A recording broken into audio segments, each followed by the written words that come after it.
This is Plant-Based Briefing. Toxic Superfoods is Toxic Misinformation, Part 1 by Leigh Ettinger, MD at nutritionstudies.org. I'm Marian Erickson, host of this plant-based podcast where I curate and narrate with permission a variety of articles on plant-based and vegan living in about 10 minutes or less every weekday.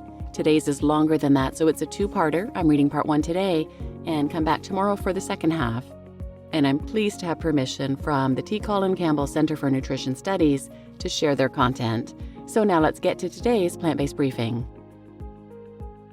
Toxic Superfoods is Toxic Misinformation, Part 1 by Leigh Ettinger, MD at nutritionstudies.org. When I see a patient with a kidney stone, I typically ask for their dietary history. Sometimes the patient only offers a non-committal response that they eat a balanced diet. But we have a saying in nephrology, the urine does not lie. A particularly memorable urine sample from a petite teenage boy with a painful stone had a tremendous amount of oxalate. I had to know more. With some detective work, I learned that this young man's pediatrician had recommended he supplement his diet with Kind bars to help him grow.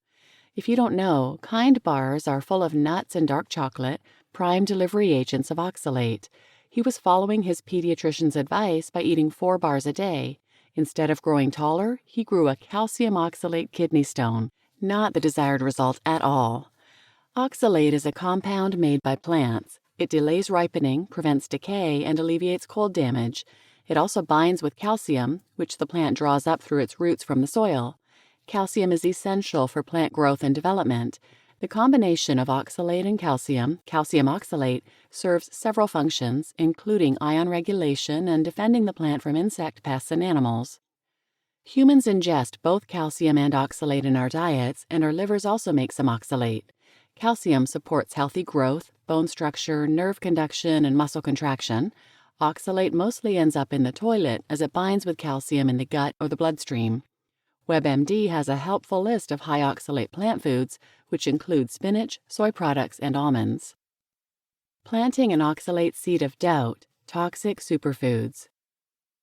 This system works harmoniously enough for most people. However, when the amount of calcium oxalate in the urine becomes unmanageable, molecules stick together to become crystals that grow into grains that accumulate to form exquisitely painful stones. About 10% of the population will suffer from a kidney stone at some point in their lifetime. But should the rest of us be concerned that oxalate has even more insidious effects? This is the hypothesis proposed by Sally K. Norton, MPH, in her 2023 book, Toxic Superfoods. She suggests that oxalate is a plant-derived toxin, an anti-nutrient, and the cause of just about every human malady except for cardiovascular disease. She does not go there, perhaps because of the overwhelming preponderance of evidence pointing to animal products as the culprit of cardiovascular disease. In this trying-to-be-shocking book, she contends that the foods we have been taught are healthy, like leafy greens and whole grains, are actually toxic bombs of oxalate that, separate from the possibility of causing dreaded kidney stones, wreak havoc on our insides. Norton argues that, like death by a million cuts, oxalates bind other nutrients, trigger inflammation, and stress our cells. Her case against eating plants relies heavily on anecdotal stories, as well as some observational and interventional study results. I found her referencing style frustrating. There are no footnotes or citations in the text. Instead, she organizes endnotes at the back of the book by page number and phrase. So a sweeping, damning conclusion about oxalates may turn out, after much page flipping, to be from a scientific study, a personal blog, or no reference at all. For a 276-page book that makes such bold claims and contradicts decades of research, I might have expected more than a meager 270 endnotes, many of which are anecdotal. Anecdotes are great for sharing a message. I started this article with a patient story, and I plan to incorporate 2 more. But anecdotes are considered weak evidence for making health-based decisions. In my opinion, this book is full of such flimsy substantiation. I didn't do a tally, but it seems that most of her references come from the low end of the evidence quality pyramid, pictured below. The diagram of the evidence quality pyramid shows the lowest quality type of evidence at the bottom and the highest quality at the top. The lowest quality of evidence at the bottom of the pyramid being animal and laboratory studies and case reports or case series, narrative reviews, expert opinions, and editorials. Observational studies and primary studies are higher up on the quality pyramid, with case control studies, cohort studies, and randomized controlled trials being in the middle. And at the top end of the evidence quality pyramid are meta-analysis, systematic reviews, and clinical practice guidelines. She even admits in Chapter 7, titled A Confusing Multitude of Symptoms and No Good Tests, that there is a lack of scientific support for her theories about oxalate. More on that shortly. The dose makes the poison, legitimate oxalate crises. I know very well what acute oxalate poisoning looks like. When a tween girl landed in my pediatric intensive care unit after drinking antifreeze in reaction to a dramatic breakup with her boyfriend, she showed signs of neurotoxicity, slurred speech, abnormal eye movements, confusion from the rush of ethylene glycol. She dodged the arrhythmias, respiratory distress, muscle spasms, and renal damage that may occur as that compound is metabolized to an internal flood of oxalate that binds up vital calcium and invades the kidney.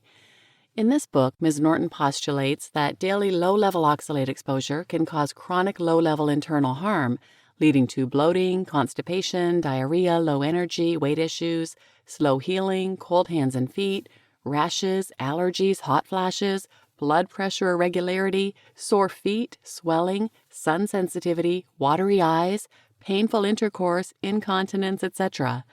Again, her evidence is anecdotal. She claims people have written to her that such symptoms seem to resolve soon after adopting her low oxalate diet. There are several challenges with trying to pin the blame on oxalate for all of these symptoms. There are not any good sources or methods to accurately count how much oxalate is in any given plant food. You cannot find it on the package label. It can vary from one leaf to the next.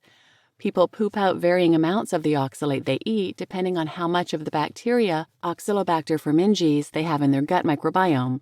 This bacteria degrades ingested oxalate right in the colon and impacts absorption significantly.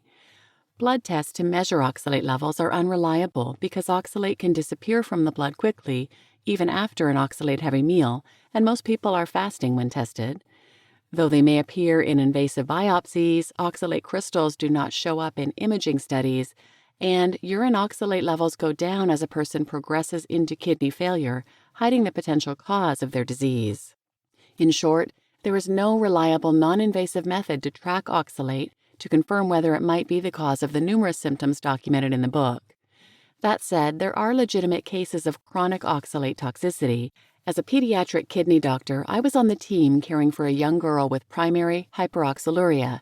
She had a very rare genetic defect that caused her liver to pump oxalate continuously into the bloodstream from birth. This constant flow of oxalate soaked up so much bone-fortifying calcium that her leg broke from a tiny toddler tumble. As expected, she progressed to renal failure as her kidney filters clogged up with calcium oxalate sand. A combined liver-kidney transplant cured her malfunctioning liver and replaced her fossilized kidneys, so this extreme story had a happy ending. Norton proposes that chronic oxalate ingestion is causing unhappiness for many people in the form of secondary hyperoxaluria. She suggests the mechanisms of action, but in my opinion, the associations between oxalate and these vague complaints are often weak. My patient had a very rare defect confirmed by genetic diagnosis. Individuals hoping to prove that their non-specific symptoms are due to oxalate have untestable speculation. You just listened to Toxic Superfoods is Toxic Misinformation, Part 1 by Leigh Ettinger, MD at nutritionstudies.org. And I'm your host, Marian Erickson. Tune in tomorrow for the second half of this post, where you'll hear about how decades of research has been ignored in this book, how symptoms may worsen if you go on a low oxalate diet, and when to actually avoid high oxalate foods. So please share this episode with anyone who might benefit, and thanks for listening.